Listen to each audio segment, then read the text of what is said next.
पुणी थरी उठिला भूमि 7.4 तीव्रतार थरिला फिलिपाइन्स। आज Philippines Mindanao अंचल 7.4 तीव्रतार एक भूमिकंप अनुभूत होइछे। एहाकु नजरे रखी कर्तृपक्ष सुनामी पाई सतर्क सूचना जारी करथिबा बेले पुणी थरे भूकंप होई पारे बोली सतर्क करा जाइछे।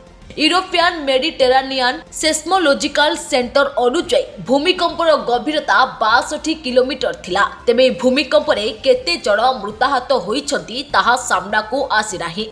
सेबडे भूमिकंप परे स्थानीय कर्तृपक्ष उपकूलवर्ती अंचल रहुथिबा लोकमानकु उच्च स्थान को चली जिबाकु परामर्श दैछंती एवं नागरिक मानकु सरकारी निर्देश पालन करिबाकु अनुरोध करा जायछे। तेबे एही अक्टोबर मासरे दुईटी भूमिकंप फिलिपाइन्स रे अनुभूत होइछे। एहा पूर्वरु अक्टोबर 1 तारिख रे एक शक्तिशाली भूमिकंप होइतिबा बेले आज द्वितीय थर पई भूकंप अनुभूत होइछे। Bureau report आजिरखबर।